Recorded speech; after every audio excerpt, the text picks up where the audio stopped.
Get rocking. I'd like to welcome everybody to the July 6th Planning Commission meeting. If everyone could stand for the Pledge of Allegiance. I pledge allegiance to the flag of the United States of America and to the republic for which it stands, one nation, under God, indivisible, with liberty and justice for all. All right, thank you. First item on the agenda is the approval of the agenda. Does anybody have any changes they would like to make to the agenda? No. Move to approve. Second. Here in a second. All those in favor say aye. Aye. Moving on, we got, looks like, 2 fairly quick public hearings this evening. Oh, sorry, forgot the, got ahead of myself there. Next item on the agenda is actually the minutes, to approve the minutes for the June 25th, 2012 meeting. Does anybody have any changes they would like to make to those? One quick one. Page 4. It's when I made my little statement. What Keith stated, he agrees with Pittsburgh and feels further thought on the alignment needs to be completed. Not necessarily just a lot of work. So more delineated. Where is that? Page 4. Fourth sentence from the bottom. Yeah, 4th sentence from the bottom. Yep. Of the biggest paragraph. Can you repeat that? Yep, sure will. What he stated, he agrees with Pittsburgh and feels, insert further thought in the alignment, still needs to be completed.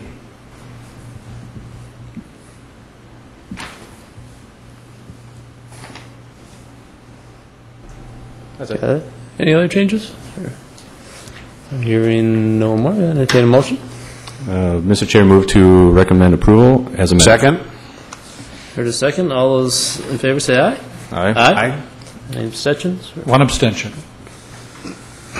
All right, now we can move on to the public hearings. First public hearing tonight is Master Technology Group Incorporated's request for a planned unit development concept review on 2.93 acres, a planned unit development district review with waivers on 2.93 acres, a zoning district change from I-2 to office on 1.25 acres, and a site plan review on 2.93 acres.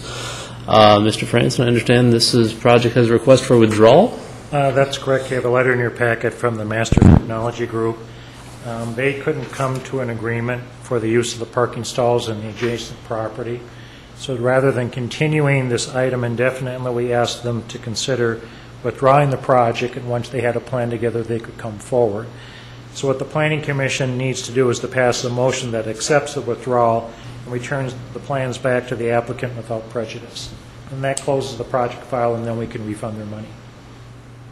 Sounds pretty straightforward to me. Any questions from commissioners? No. All right, that being said, I'll entertain a motion. Mr. Chairman, move to close the public hearing. Second. In a second, all those in favor say aye. Aye.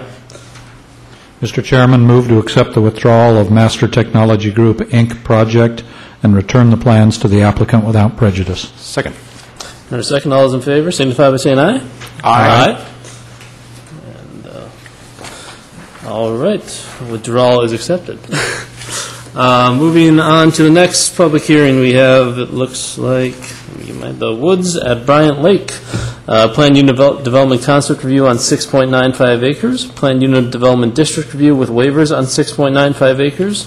A zoning district change from rural to R1-22 on 6.95 acres, and a preliminary plat of 6.95 acres into 5 lots. I understand the project proponent is not here, and so Mr. Franson, you can just take us through the staff report. At this point, there's an unresolved issue on the sanitary sewer design. There's a north route, there's a south route, there's a variation in the south route, and the costs vary between $100,000 to $300,000. And the route that costs the less has more potential implications long-term for the city in terms of its maintenance. I don't know all the details about it. It's a low-pressure design, and it costs more to maintain it. So we're trying to strike a balance between development costs and city long-term costs, and once we find that right design, then we'll bring that project back to the Planning Commission, and then you'll be able to take action on that. So we're hopeful that that'll be ready for the meeting on the 23rd of July.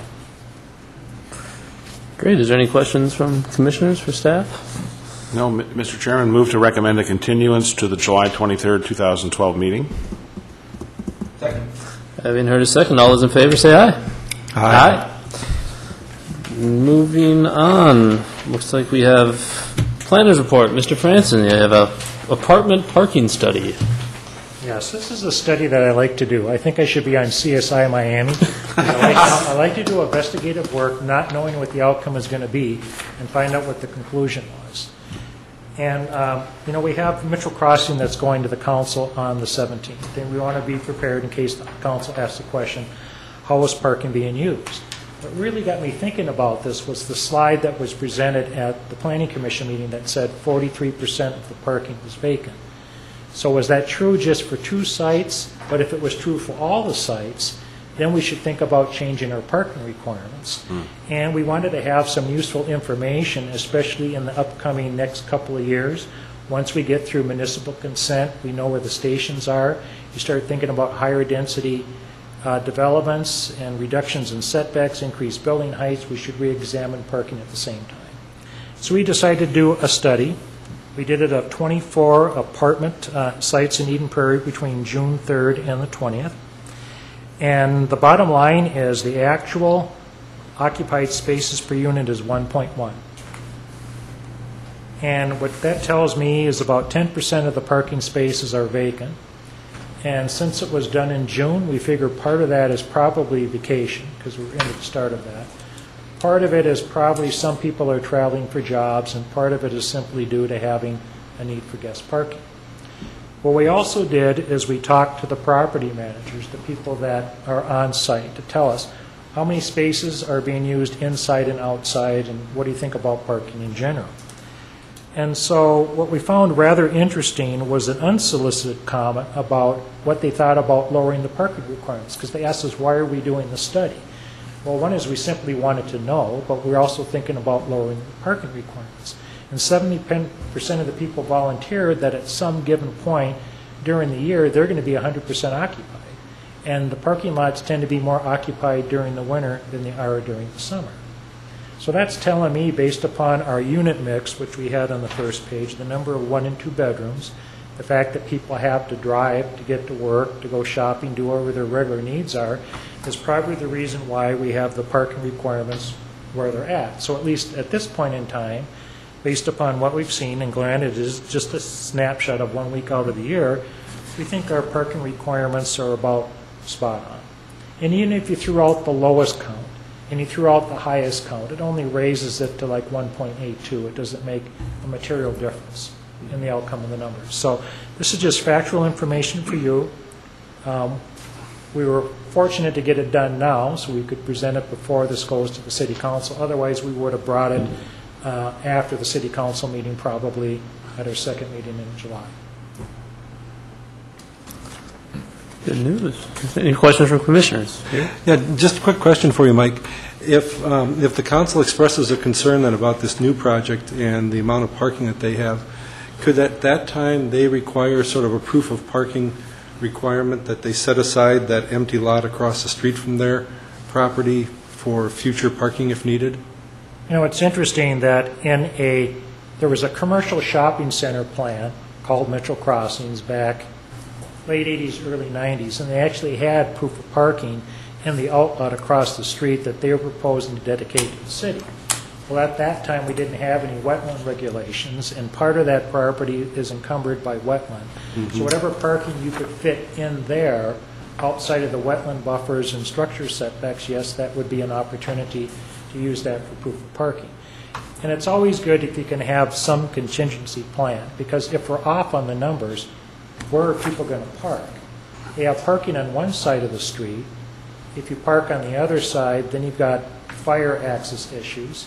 And you could get into situations where they're parking on the adjoining property owner's site, and they might not be happy about that. So it's always better to have a little bit more and have a contingency. Right. Okay, yeah, that'd be great if we can just have that sort of in hand and as an option if it is desirable for people. Okay, thank you. You know, this is a study that we probably would have had with the staff report, but their initial application came in at 1.8 spaces per unit. So with the proof of parking across the way, some parking on the street, would have been at 2.0, we would have called it a day. But we didn't know until the Thursday before the packet was going to the commission that they changed the parking numbers down to 1.5. So we really didn't have time to do the study to give you that information.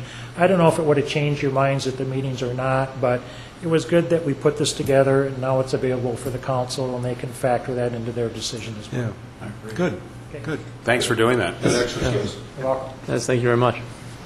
Any other questions from staff? I got a quick one, maybe. In doing the study on the page 3, you got 6, looks like a sampling survey of the multitude of apartments. Was there any correlation between like a geographic location close to the town center, the major center area, or close to arterial roadways and the fluctuation? Like, are there more spaces per unit typically or occupied typically during closer to any of those areas or restaurants or any of that? Now, if we used our GIS mapping system, we could probably do that. We just didn't go that far. I mean, like if you're in Minneapolis and St. Paul and you're on a bus line, you know, it's a pretty good idea that a good percentage of people are going to be using that. So if we took a correlation between which one of these are going to be the closest to the light rail, which one are the closest to the rail service, and which one are closest to the regional roads, yeah, we could probably do that at some point. Any other questions for staff regarding the study? Well, again, thank you very much, Mr. Franson. We appreciate your work and staff's work as well. Okay, one more thing under planners' reports for our next meeting. We are going to have a daycare on the east side of Buca. It's a Spanish immersion daycare. It's about an 8,000 square foot building. East side. Where that restaurant used to be 2 decades ago? Chester's or whatever that was. Green Street? There's some overflow parking that Buca has on the east side. Yeah. And so that's where they'll put it. That's on a separate parcel. And then we have a variance for a swimming pool, but I don't remember the exact address with that. And then, of course, we have the continuation on the woods at Brighton Lake for the next meeting. Great. So, question for Mike. How close does that come to what we approved, 2 meetings ago for that apartment complex? Mitchell Crossing was 1.65 per unit, including the 18 on-street parking spaces.